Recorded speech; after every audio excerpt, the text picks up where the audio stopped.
Radhe Radhe everyone. Today we are going to watch a video about mystery behind divine descension by Jagadguru Sri Kripaluji Maharaj, and it's translated by Braj Banchari Didi ji from Sri Kripalu Kunch Ashram, Canada. Wish you all a happy Sri Krishna Janmashtami. My humble pranams to my Divine Master's divine lotus feet for giving the knowledge about Sri Krishna, the birth of, about the divine descension.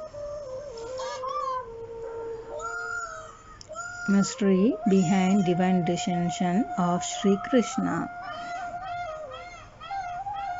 He has given the world not only the knowledge, but he has given the beautiful forms of Sris Sitaram and Radhe Krishna for all of us to meditate upon. Due to my Divine Master's merciful, compassionate nature,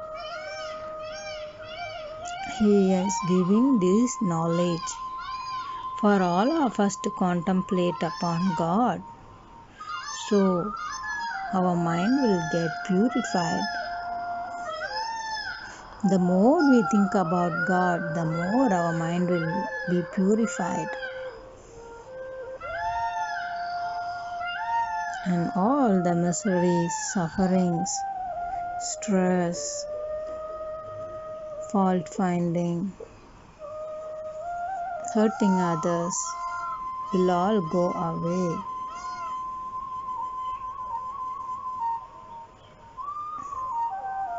Peace of mind, love for God, love for everyone will grow. Hatred all will go away. All the negativities from our mind will go if we practice to unite our mind with God realized saint, my Divine Master's divine teachings, and to follow his instructions and to practice in our daily life.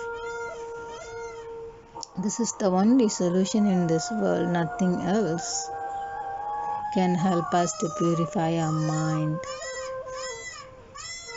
our money, our status.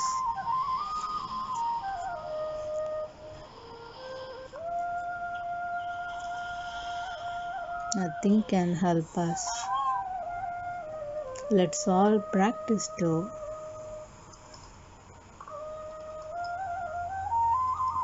unite our mind with my Divine Master's divine teachings and to get rid of these material sufferings forever and to walk in the path of bhakti.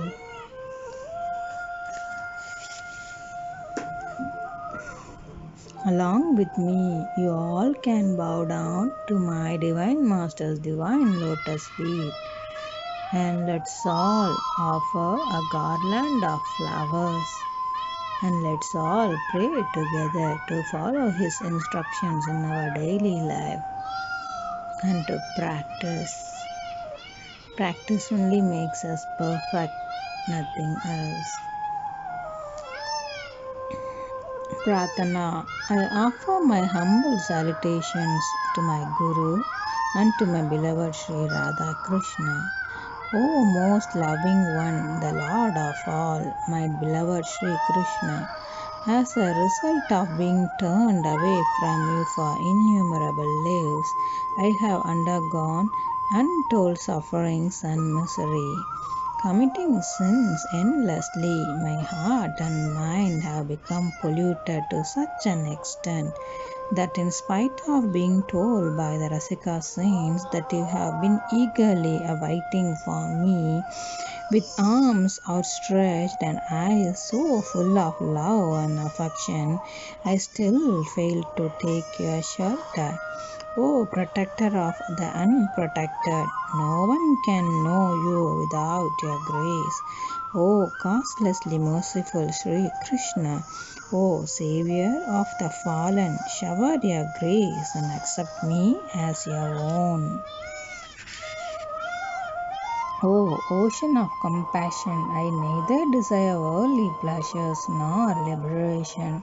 My only desire is to possess selfless love of yours. Oh, my dear, you being causelessly merciful, have mercy on me. Please do not disappoint me, though I am the most fallen of all. Oh Lord of my life, I am totally broken now and have no more strength left. Without your love, my life is more miserable than death. Please come to me and bless me with your love. Bless me, O Lord. Bless me, O Lord, with your love.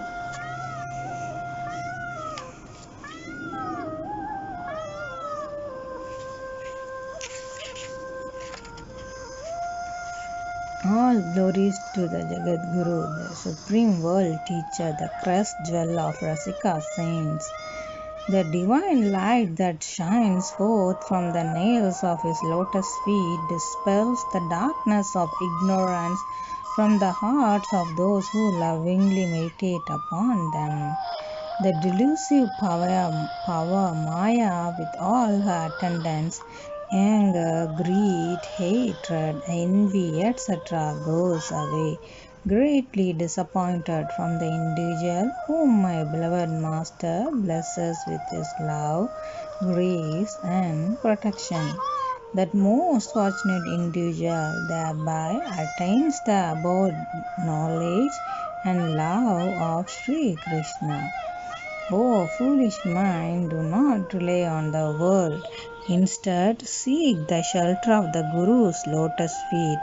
Without the Guru's grace, even Sri Krishna cannot help you.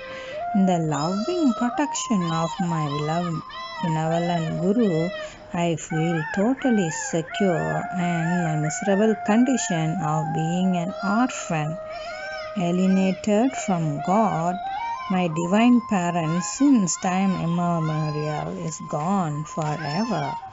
Remember that even Sri Krishna graces those who are to attain the favor of the Guru.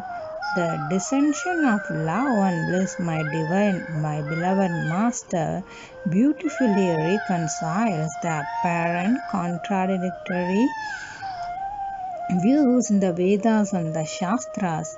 He is selflessly distributing the priceless treasure of divine love by guiding us to sing the glories of the names, forms, pastimes, qualities, and abodes of Sri Radha Krishna. People are truly blessed being in his holy association. Let us his loving personality, so full of divinity, seems to be the sweet form of Sri Radha Krishna together. His piercing glances and shining eyes overflow with love. His exceptional sense of humor, his sweet and gentle smile, and his deep, loud, hearty laughter all irresistibly captivate the heart. His intoxicating gait immediately reminds one of the Lord of Love, Sri Krishna, who captivates all.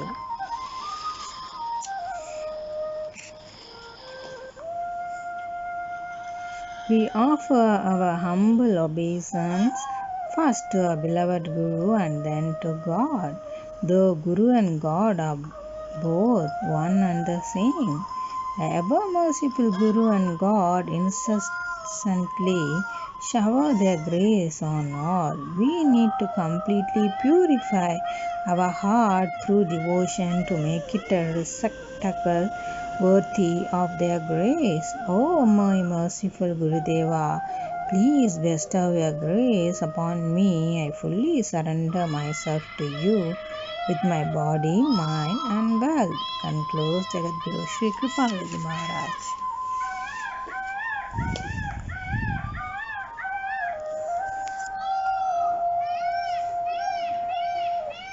Mystery behind divine descension. Since childhood, we have heard God is one and there are several divine authorities. Also, we hear Sri Krishna is the supreme God. The same scriptures also assert that all forms of God are equally significant and powerful. Well, all this is confusing to say the least. Hence, let us solve this mystery here. All the scriptures and the Vedas unanimously assert Sri Krishna is the Supreme Lord. Let us examine why the Vedas and other scriptures proclaim that He is the absolute Supreme Being. Who is the Supreme God? Sri Krishna is the Supreme God. According to the Vedas, there is one Supreme Being who is Sri Krishna. All other forms of God are called descent or avatar. Sri Krishna is the source of all avatars, that is, he is the avatar descension. At the time of creation, Lord Krishna Avatari reveals a power from his being who in our scriptures is known as the first avatar, Pratham Purush or Karna Navshayi Mahavishnu, the one who sleeps in Karnar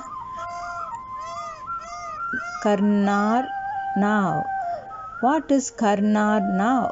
All the avatars have their own abodes or dham. Golok Dham of Sri Krishna is situated at highest platform. Below Golok Dham is Vaikuntha Dham, and below Vaikuntha are the abodes of all other forms of God. A divine river flows around these abodes called the Vraja river or Karnarnav. The first avatar, Karnarnav Shahi Mahavishnu, glanced towards nature and the stagnant position of nature immediately turned in motion. The movement of nature exposed the gigantic form of light. This light created three kinds of ego. The sattvic mode of ego revealed the celestial gods, Devatas. Rajas mode of ego revealed the senses, and Tamas mode of ego revealed the matters of the senses. 5 gross elements were created thereafter.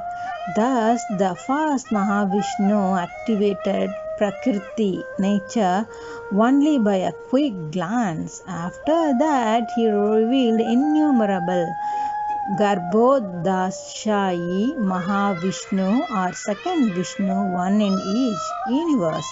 The first avatar, Karna Navshayi Mahavishnu, slept in the ocean of Karna.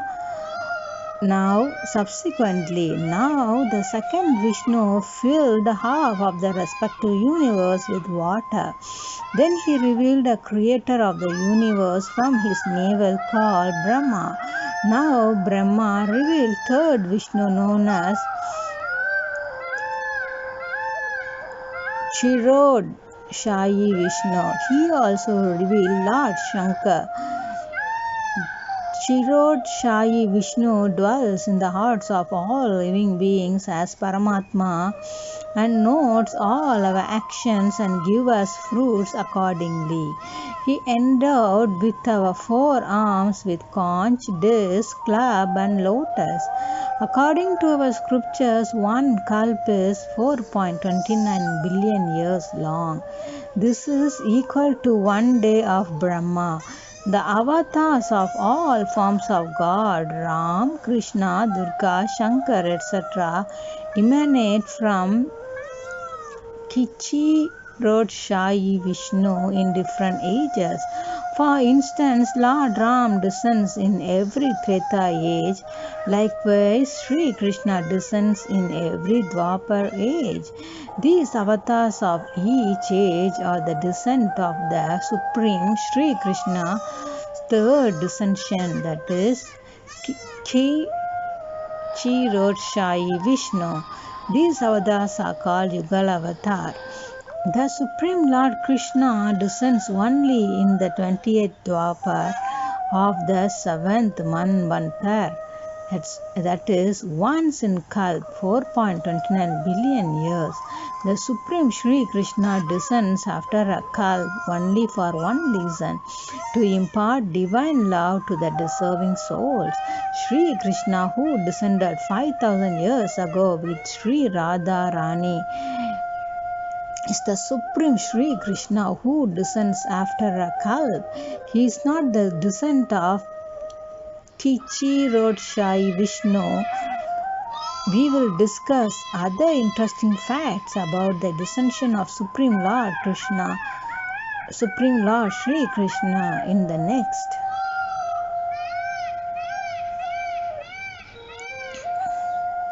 Sri Krishna, who descended 5000 years ago, is called Swayam Sri Krishna or Avatari, the ultimate source of all the descensions of God. The sole purpose of his descension was to impart divine love to deserving souls. However, we are also aware that Sri Krishna killed all the demons such as Putana, Ahasur, Bahasur, Kans, etc. So the obvious question is, if it was not Sri Krishna, then who killed these demons? Yugavatar Sri Krishna performed these tasks. As mentioned in the previous edition, Sri Krishna descends in every Dwapar Yuga. The avatars who descend in various yugas are the revelations of Kichirodshai Mahavishnu. Kichirodshai Mahavishnu is the avatar of Garbhodashai Mahavishnu, who is the avatar of Karnarnavshai Mahavishnu, who is the avatar of Swayam Sri Krishna. So, when Swayam Sri Krishna descends after a kalp, one kalp is 4.29 billion years, Shugavatar Sri Krishna merges into him and performs rest of the activities. Swayam Sri Krishna does nothing except bestowing divine love and bliss to the deserving souls. Supreme Brahm Sri Krishna descended on this earth on the 8th day of Bhadrapada, 6th month in the Hindu calendar, Saka Samvat, in the 20th Dwapar of 7th Manvantar of Saraswat Kalp as the son of Devaki and Vasudev. Although the way he descended on the earth indicates that he took birth like other ordinary children, however, it was not so. He did not enter the womb of Mother Devaki. Rather, he appeared as a child in front of Mother Devaki. The question arises, why is Sri Krishna's descension called Janma, birth, and why do we celebrate it as Janmashtami? His descension appeared like a natural birth process of a child. Even though he never entered and suffered in the womb of Devaki, in fact he entered Devaki's heart and not her womb. By his unique power of Yog Maya, he made Devaki feel that he has entered her womb, filled her belly with air. He kept himself unattached. Nevertheless, his miraculous power, Yogamaya, made her feel that a baby had arrived in her tummy.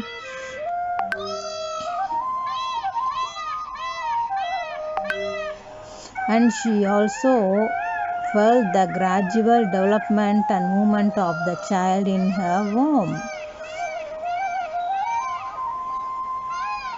The entire world witnessed the pregnancy of Devaki. Devaki experienced that her womb was getting bigger because she had conceived a baby. She did not know there was nothing in her womb except air. At the time of birth, Sri Krishna put her to sleep as if she was tired of giving birth to a child. Then he appeared beside her crying child. besides her crying like a newborn baby. Then Devaki came to know about the birth of her child. That is why Lord Krishna said in Gita, "O Arjuna, I have taken many births like you, but I know about all of them you don't." Because his birth is divine and the process of his birth is incomprehensible. Some of us may have doubts regarding his appearance as per the previously mentioned process. However, a little reflection on what happened just before his appearance can clarify this doubt. The Bhagavatam says, before revealing himself to the world, Sri Krishna revealed his absolute divine form to Devaki. She saw him in the most beautiful divine form adorned with shank, conch shell, chakra, disc, gada, club, and padma, lotus in his four hands. Let us reflect logically. If Sri Krishna was dwelling in Devaki's womb in this form with chakra etc., then Sudarshan chakra, God's disc, which has the power to cut millions of thunderbolts of Mindra, would have cut her into pieces. Also, the chakra has the effulgence equivalent to millions of suns that alone would reduce her to ashes before his birth. It proves he was not in the womb, yet he revealed himself in such a divine way that nobody could fathom that his birth was not ordinary. That is why his birth is also called Descension Avataran. Why don't we call his appearance as Avatarashtami? Then Sri Krishna wanted to grant Devaki and Yashoda the pleasure of being his mother. Devaki had observed severe penance for thousands of years to receive a boon of being his mother. Sri Krishna granted her desire. That is why Devaki and Yashoda experienced the birth of Sri Krishna as their son.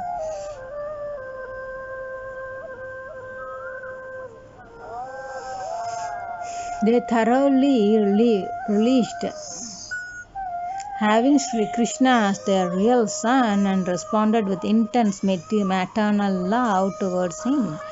Other inhabitants of Braja too experienced the real birth of Sri Krishna and enjoyed it. There is a reason why the devotees like to use the word Janma, birth, versus avatar, descension. That being the word avatar reminds them the majesty of God. The devotees do not care for his majestic form. They simply love God wholeheartedly as their own relative or friend or beloved. Where there is majesty, there is fear. Where there is fear, there is no love. The word Janma brings them closer to Sri Krishna and generates natural love for him. If he is Almighty, omnipresent God, then why did he descend? There are three prevalent reasons of descension of God depicted in the Gita: protect virtuous devotees, destroy demons, establish religion.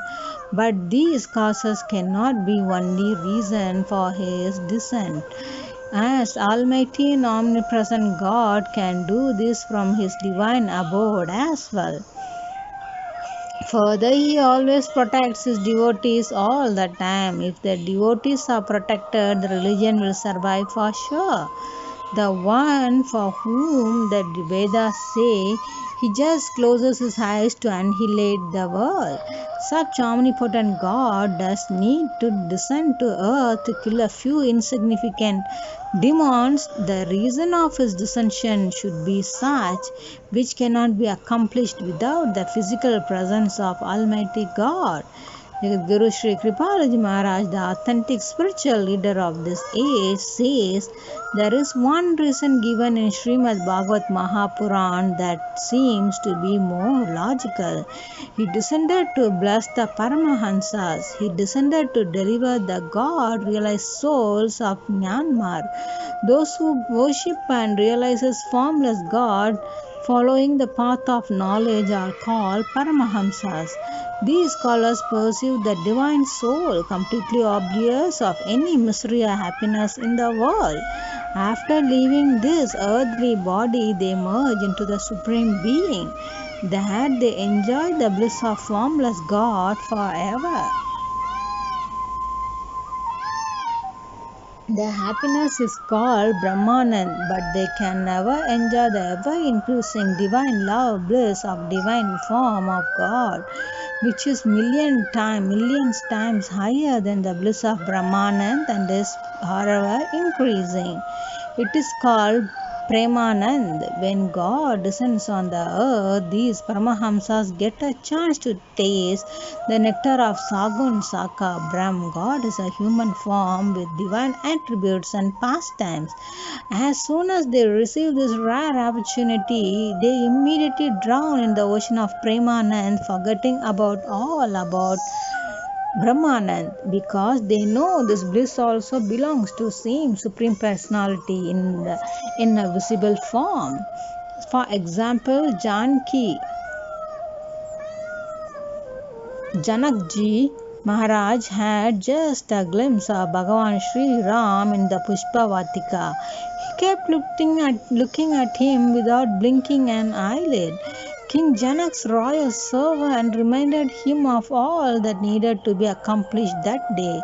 King Janak said, I don't know what is happening to my naturally detached mind. I cannot refrain myself from looking at this beautiful child.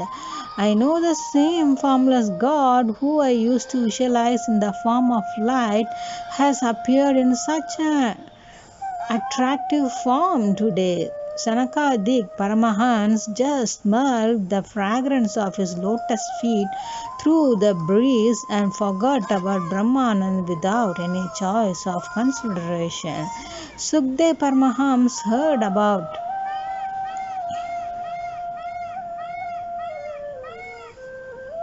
Brahmanand without any choice of consideration. Sukdev Paramahams heard about the beauty of Sri Krishna and he too forgot about the Brahmanand.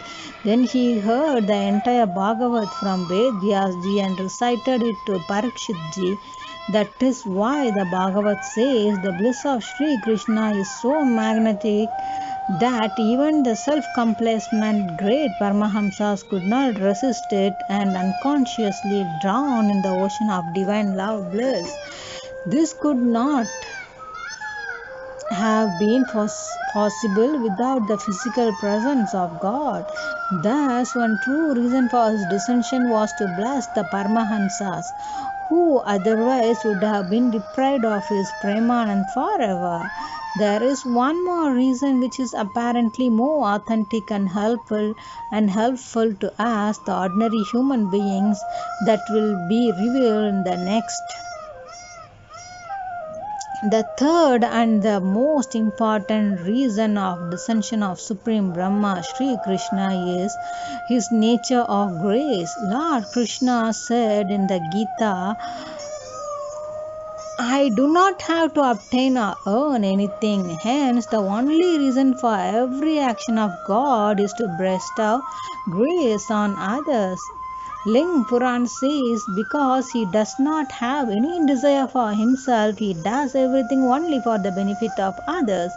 How did he benefit us, the ordinary beings?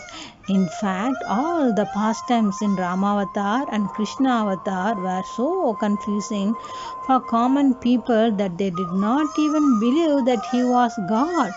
For example, when Sitaji was abducted by Ravan, Sri Ram was so deluded that he started asking the trees, mountains, animals, and birds the whereabouts of Sitaji. It is easy to average people suffer without any remedy because the brilliant ones can easily assimilate the philosophy, yet they are rare like Shankaracharya, Vallabhacharya, etc. On the other hand, the most ignorant people can admit their incompetence. They easily trust others and tend to follow the advice of others.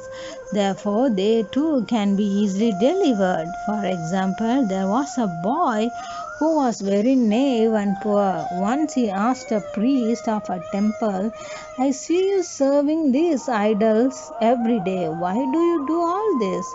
The priest replied, He is God, that's why I serve him every day. Why? Said the little boy. The priest replied, If he gets pleased by my service, he will give me everything and I will become happy forever. The boy asked again with great astonishment, Really? Can he make me happy too? The priest said, Of course, if you also worship him like me. The innocent boy insisted that the priest give him an idol. The priest knew the boy cannot afford to buy an idol of God.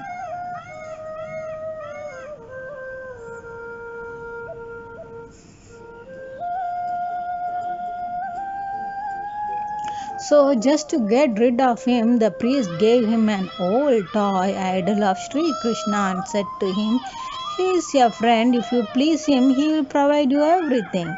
The boy asked, What should I do to please my friend? The priest, considering his ability, said, Just burn one incense every day in front of him. He will be pleased very soon. The poor boy brought the idol home and managed to buy a packet of incense. He faithfully burnt one incense every day, but he did not find any difference in his poor condition.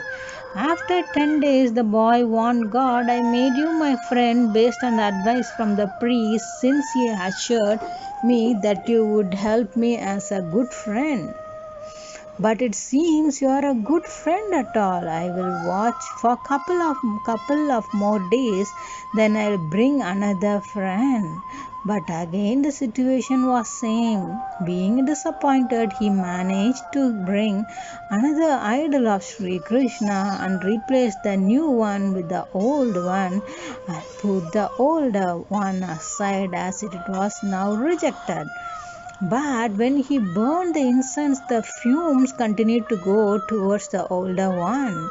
He changed the direction of incense and also the direction of the older idol several times, saying, No, you can't enjoy the fragrance anymore. I burnt it for my new friend only. Yet the fumes still went towards the older idol. Then he thought, He is very stubborn and selfish. He would not listen to me. He brought some cotton and inserted it in the nose of the older idol. Since the fume continued to go in the same direction, being extremely displeased, he brought more cotton and kept inserting it in the nose of older one. Eventually, Sri Krishna was pleased with the boy's innocence and the firm faith that the idol was God himself, and he appeared from the idol. He held the boy's hand and said, What are you doing here? Do you want to kill your friend? Thus, his innocence and faith made him realize God. But most of us who neither accept our ignorance due to ego nor are competent to comprehend the abstruse philosophy of the Vedas get stranded. 8.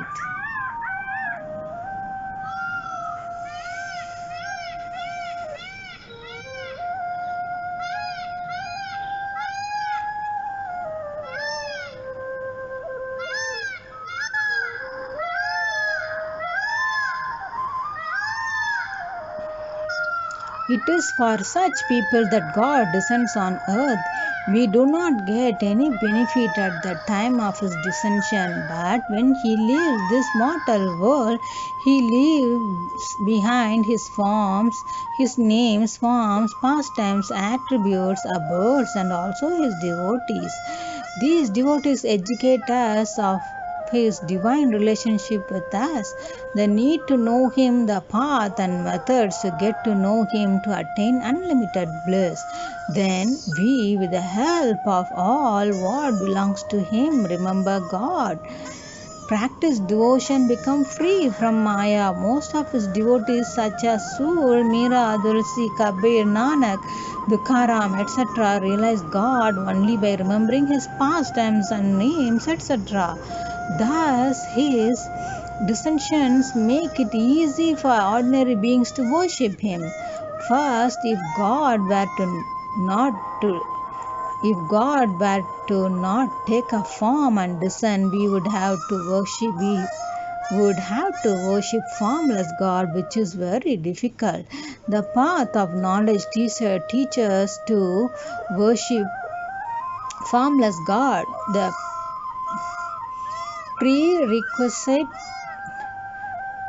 to tread on this path is to be completely detached from the world. In other words, even the sudden loss of family, wealth, and job at the same time must not perturb the devotee on the path of knowledge.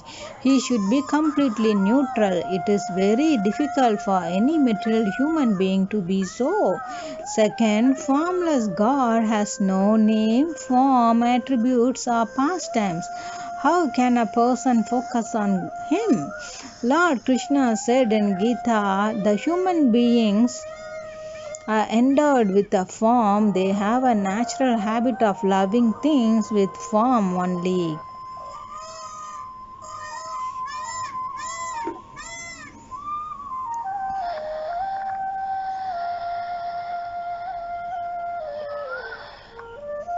Therefore, it is almost impossible for them to love formless entity. Third, the final result of after perfection of formless devotion is liberation, in which the devotee merges into the Supreme Being and thus becomes one with God. Then, despite remaining in the ocean of bliss forever, he cannot enjoy ever increasing divine bliss because he becomes bliss himself. Then, who will enjoy the bliss? He gets rid of miseries of the world forever, yet he has no possibility of enjoying the bliss. Thus, the path of knowledge, which teaches to worship formless God, fulfills only half the goal of life. The most significant goal of enjoying ever increasing bliss remains unfulfilled. So God descends to bestow ever increasing divine love bliss, which is the highest goal of human life. Otherwise, how could we know about personal forms of God, and then how could we, who cannot be fully detached before commencement of practice of God realization, cross the ocean of Maya? In other words, God realization was quite impossible for an ordinary man. This is His mercy that He descends as a human being, acts like us to uplift us, gives us knowledge that He is formless, but He can reveal Himself in countless forms. All His forms are divine with ever new and ever increasing bliss. He also tells us that constant remembrance of his divine names or pastimes or forms, etc., may enable one to traverse the ocean of Maya. The path of devotion needs no other knowledge, rituals, or material aids. Just love God exclusively by heart and realize Him. He brings forth many other parts of philosophy through his pastimes or lifestyle to establish peace in life.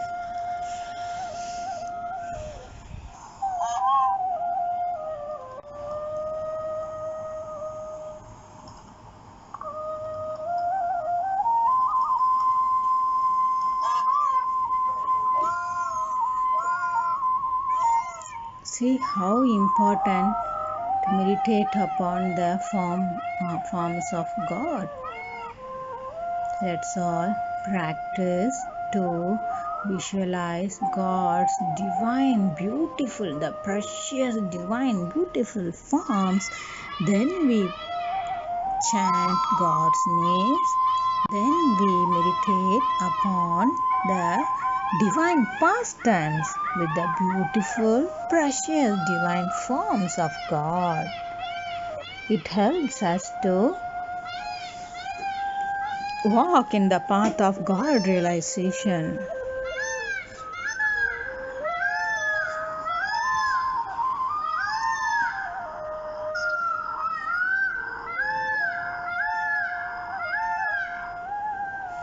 Most of his devotees such as Sud Das, Meera, Tulsi, Kabir, Nanak, Tukaram, etc. realize God only by remembering his pastimes and names, etc. How beautiful is this, right? Thus, his descension makes it easy for ordinary beings to worship him.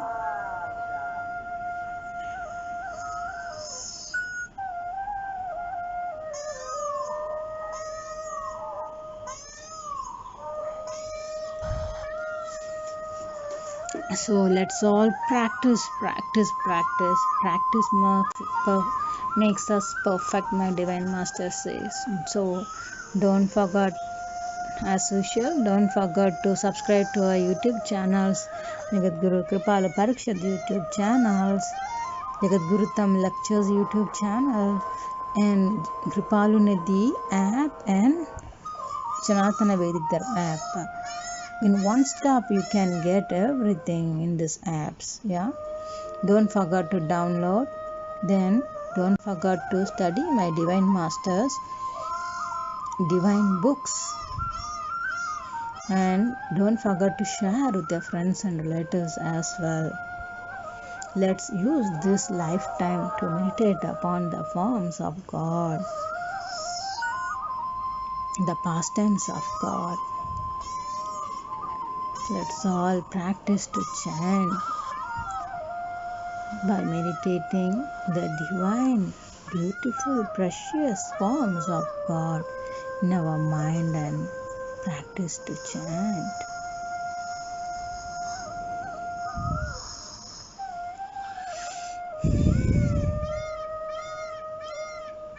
My humble pranams to my divine masters, divine lotus feet, again and again and again, for giving this precious treasure of knowledge due to my divine masters' compassionate, merciful nature. He has given this world such a precious knowledge for all of us to follow and to get rid of this material sufferings.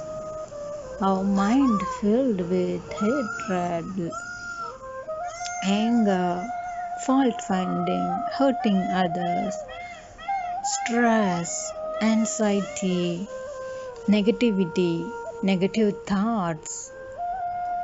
These all will vanish if we bring God in our mind forever. Let's all practice. Yeah. We'll see you all with another video. Stay tuned. Thank you everyone. Jai Jai Shri Radhe.